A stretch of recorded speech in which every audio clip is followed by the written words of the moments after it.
Sa pagkakataong ito, ganap na tinalo ng panunumbat ni Lin Zihi si Yahan.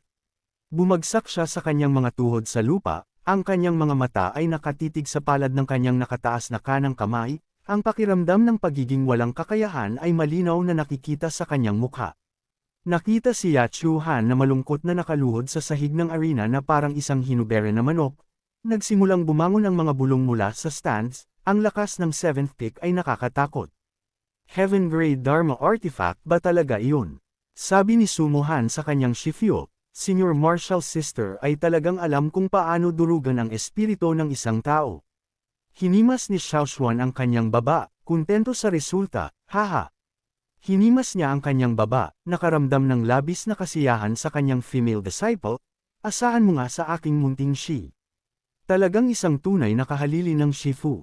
Sa pinakamataas na upuan, nakatitig ang Hongmang sect leader sa figure ni Yahan, nakaramdam ng kakaibang pamilyar. Nag-aatubili siyang nagtanong, Disciple Chiner, naaalala mo ba maraming taon na ang nakalipas ng personal kung pinalayas ang isang traidor mula sa sect? Hinalughog ni Yachen ang kanyang mga alaala para sa figure na nakaitim na balabal mula sa maraming taon na ang nakalipas at sumagot, kung tama ang pagkakaalala ko, iyon ang nakatatandang kapatid ni Sixth Pick. Elder Wang An, sinasabing matapos niyang traidorin ang sect, umasa siya sa Sun Moon Devil sect.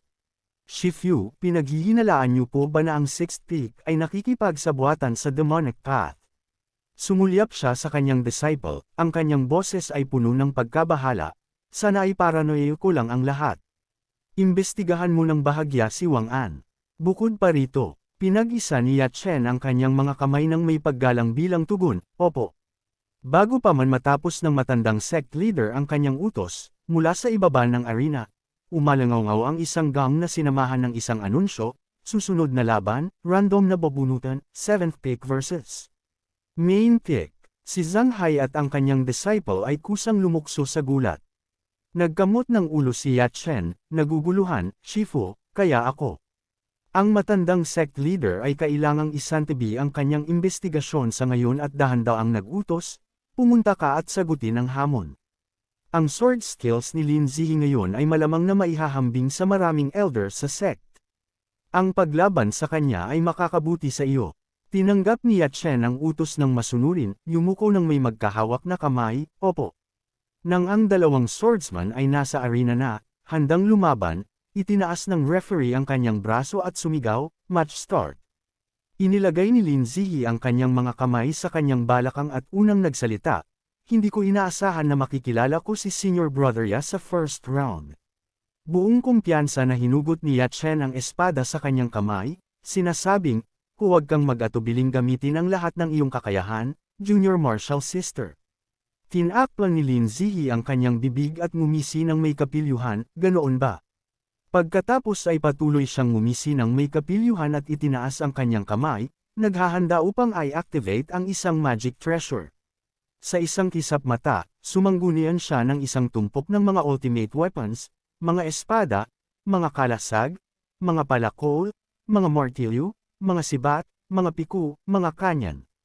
Tumawa siya ng inosente at sinabi, salamat po sa inyong pangangalaga, Senior Brother.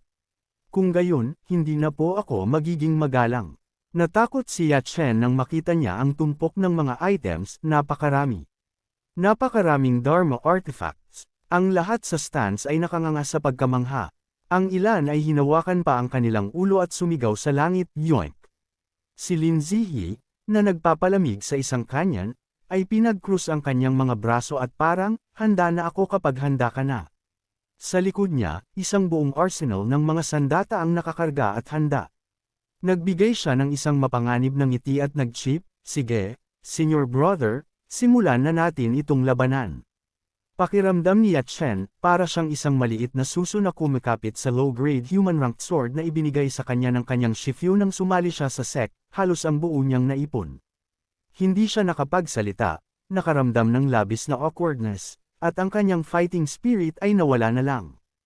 Inihagis niya ang kanyang mahalagang espada sa lupa at bumulungan ng may halong inis at kawalan ng magawa, hindi magagawa ng tumpok na ito ng mga Dharma artifacts ang kahit ano. Si Yachen, na talagang nawawala ng kontrol, ay tinitigan ang kanyang Shifyu, itinuro si Lin Zihi at nagreklamo para sa hustisya. Shifu, may gagawin po ba kayo tungkol dito? Lampas na po ito sa linya. Awkward na hinimas ni Zanghai ang kanyang balbas, ang kanyang boses ay parang nagmamakaawa. Well, ang mga rules ng sect ay hindi naman talaga nagbabawal sa paggamit ng mga Dharma artifacts sa mga labanan. Ibig sabihin, kailangan dalhin ng mga sword cultivators ang kanilang mga espada, tama. Ngunit, Lin Zihi, medyo sobra naman ito, sa tingin mo. Nakita na nagsalita na ang matandang sect master, si Lin Zihi, na siyang mapagbigay na kaluluwa, ay nag-aatubili na pumayag. Sige, isang item lang kung gayon. Ayos lang sa akin. Lumapit ka, bro, tapusin na natin ito para makakain ako. At sa gayon, binuksan niya ang kanyang universe sack at nagsimulang ibalik ang lahat ng mga artifacts na iyon. Lumaki ang mga mata ni Chen na parang Christmas tree nang marinig niya si Lin Zihi na sinabi iyon, at masaya siyang sumigaw, talaga. Kung gayon, senior brother, hindi ako magpipigil. Ipinahayag niya, hinawakan ang kanyang espada at lumukso sa ere, sumugod diretso kay Lin Zihi upang simulan ang laban.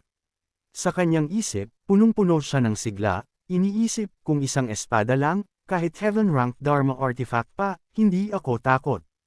Kailangan itong tapusin ng mabilis. Binigyan ako ni Shifu ng misyon na gawin. Narinig ni Lin Zihi ang tanong ng kanyang walang muwang na kalaban at sumagot ng may nagwawagi ng ngisi, oo, totoo. Matapos mawala ang mapanganib ng ngiti na iyon, isang kulay lila na aura ni Lin Zihi ang biglang sumabog mula sa kanyang katawan, bumubuo ng isang protective barrier at, syempre, isang matibay na shield ang lumitaw mismo sa harap niya, na humaharang sa papalapit na atake ng espada ni Yang Chen. Casual na idinagdag ni Lin Zihi, ang maliit na shield na ito ay kayang harapin ang isang buong lakas na tama mula sa isang tao sa 10th level of the acquired realm. Maaaring saktong-sakto lang para sa iyo, senior brother. Ibigay mo ang lahat. Sa sandaling nahawakan ng espada ni Chen ang shield, bumalik ito. Si Lin Zihi, na nakatayo ng mayabang sa likod ng kanyang kahangahangang shield, ay nangutya sa kanya, ayos ka lang ba, senior brother? Hindi mo man lang masira ang shield mula sa isang 10th level acquired realm cultivator. Sa ganitong bilis, baka hindi mo nga ako mahawakan, alam mo. Narinig ang mga walang galang na salita, lumaki ang butas ng ilong ni Chen, halos naglalabas ang kanyang mga mata ng apoy. Nagngit-ngit siya, umungol at itinuro ang kanyang sariling mukha na parang sinasabi niya, ang isang lalaki ay kailangang gawin ang kailangan niyang gawin. Sa gayon, ibinuhos niya ang lahat ng kanyang lakas sa kanyang espada at ibinaba ito sa isang malakas na tama, sinusubukang masira muli. Kasabay nito, sumigaw siya, hindi ba't isang buong lakas na tama lang mula sa 10th level of the acquired realm? Panuurin mo ito. Sa pagkakataong ito, nagawa nga ng atake ng espada ni Yang Chen na basagin ang shield sa kalahati. Nakita ito, tuwang-tuwa siyang tumawa, haha. Mag-ingat ka, junior sister. Ngunit bago pa man siya magdiwang, isa pang shield ang lumitaw sa harap ni Lin Zihi, humaharang sa kanyang daan. Lumaki ang mga mata ni Chen sa gulat, pagkatapos ay, dala ng kanyang momentum, tumama ang kanyang ulo diretso sa shield. Ouch! Agad na nabuo ang isang malaking bukol sa kanyang ulo. Lumuhad siya sa isang tuhod, ginagamit ang kanyang espada para suportahan ang kanyang sarili at hinimas ang kanyang ulo ng hindi makapaniwala, bumubulong, teka, may isa pa. Pagkatapos ay sumigaw siya sa pagkadismaya, lintek. Hindi ba't dalawang buong lakas na tama na iyon? Mahigpit na hinawakan ni Chen ang kanyang espada gamit ang dalawang kamay at hinayla ito pabalik upang magtipon ng momentum. Malakas niyang inihagis ang espada pababa patungo sa shield, sumisigaw, tatlong tama. Ngunit sa sandaling binasag niya ang shield sa harap niya, trumapol ang depensa ni Lin Zihi. Isang bagong-bagong shield ang lumitaw. Hindi sumuko si Chen. Matigas ang ulo niyang iwinagayway ang kanyang espada para sa ikaapat na tama.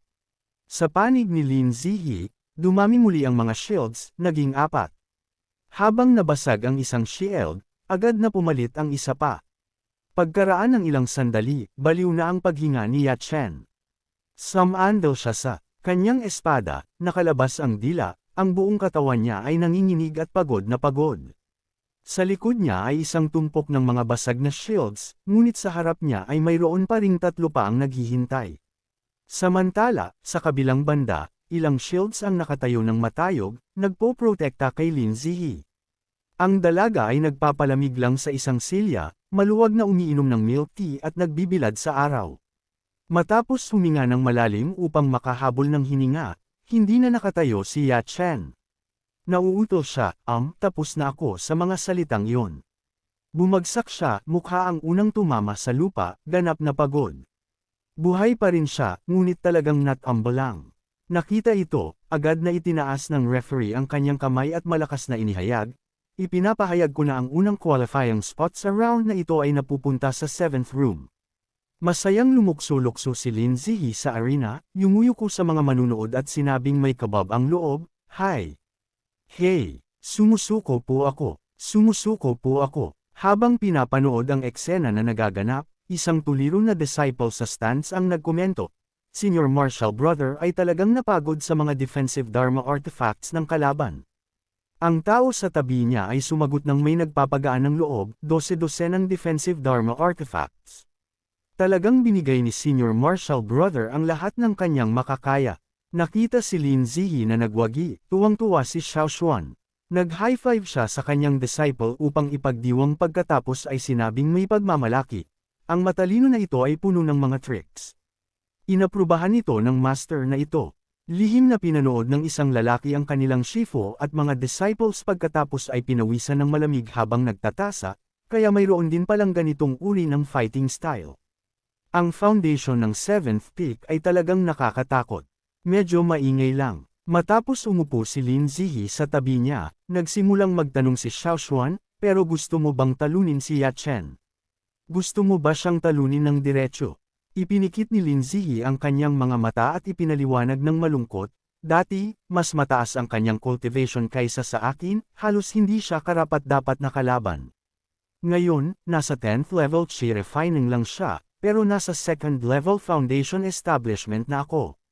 Kung gagamitin ko ang tunay kong kakayahan laban sa kanya, hindi ba't pangbubuli lang iyon?"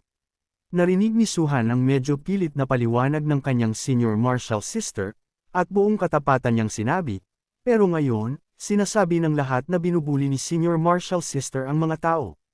Umupo ng tuwid si Lin Zihi at pinag-cross ang kanyang mga binti, buong pagmamalaki na sumagot. Ang ilalim na linya ay, "Hindi na ako ang Lin Zihi noon." Sa gabay ni Shifyo, "Ang layunin ko ngayon ay hamanin ang mga tunay na Sword Dao geniuses." Narinig ang mga salita ng kanyang female disciple, ngumiti ng malapad si Xiao Xuan, pinupuri, ambisyoso. Karapat-dapat na maging personal na disciple ng master na ito. Iwinagayway niya ang kanyang kamay, "Sige, bumalik ka at magpahinga." Bukas na ang 2nd round. Sa ibang lugar sa stands, dumilim ang mukha ni Sect Master Louis Fang Wangyan at isinumpa sa loob-loob, "Hindi ko inaasahan na si Lin Zihi ay magkakaroon ng ganitong lakas ngayon." Lin Tiek. Kasabay nito, nasa stands din ang 2 tao, isang matanda at isang bata, na masusing pinanood ang laban mula sa simula. Ang dalagita na nakasuot ng panlalaking damit na pinangalanang Ying Jingyu ay sabik na sumigaw. Sa kabaligtaran, ang matandang lalaki sa tabi niya na pinangalanang Wayo ay nagpakita ng mapanuring tono, "Talaga." Ang mga tinatawag na kahangahangang laban sa maliit na Hongmang sect na ito ay itinuturing na pambihirang inner circle matches. Kung ihahambing sa malaking Shin, wala silang halaga. Nakita siyang nagkomento ng may mapanuring tono, "Bamulong si Ying Jingyu, Wilao, hindi ko alam kung nagpadala ako ng mga secret agents para imbestigahan ang dalagita kanina. Siya ang personal na disciple ni Elder Xiaoshuan ng Hongmang sect. Ilang buwan na ang nakalipas ay ordinaryong tao lang siya na walang cultivation." Naaalala ang impormasyon na kanyang natipon, dahan daw ang ikinwento ni Ying Jingyu ng may malalim na ekspresyon, sinasabing hindi pa nagtatagal. Gumawa ng malaking gulo si Xiao Xuan sa City Lord's Mansion sa Luyun at pagkatapos ay umakyat sa bundok upang hamanin ang Luyun sect. Ngayon, ang 2 malaking tyrant ay naging kanyang mga puppets. Ibinaling niya ang kanyang mga mata patungo sa 3 shifu at mga disciples na nakaupo sa ibabang hilera, lalo na kay Xiao Xuan at nagbigay ng pagtatasa. Tiningnan ang sitwasyon kanina, ang taong ito ay medyo prestihiyoso sa Hongmang sect, kayang magtipon ng maraming impluensya sa Tiangu mag-isa. Hindi ba ito ang uri ng tao na hinahanap natin? Bumaling si Wayo upang magtanong matapos marinig ang kanyang ibinahaging impormasyon. Sa makatuwid, plano mong i-recruit ang taong ito. Sumagot siya ng mahina, ipinagkatiwala ang kanyang mga mata sa tiwala at sinabi ng dalawang gilid, kung makakakuha siya ng first place sa Hongmang Purple Chi. Ang eksena ngayon ay lumipat sa harap ng First Peaks Mountain Gate, sa gitna ng matataas na hanay ng bundok. Isang malinaw at malamig na batis ang bumubuhos mula sa tuktok sa itaas. Sa pinagmulan, isang puro na dami ng kulay lila na spiritual chi ang naglalabas, maluwag na lumulutang sa lahat ng dako. Nakita ang kulay lila na aura na kumakalat sa hangin, isang masayang boses ang sumigaw, ito ang Hongmang Purple Chi. Si Xiaoshuan, na naglalakad sa mga batong hagdan, ay tumingin sa unahan at sinabi, Hong Chi. Matapos makita sila, masigla siyang nagpakilala, ang Hongmang Purple Chi na ito ay isang pangunahing tampok ng Hongmang sect, ipinamamahagi ayon sa rangkang ng taunang competition. Like, comment, share, and subscribe naman dyan mga ito go. Maraming salamat po.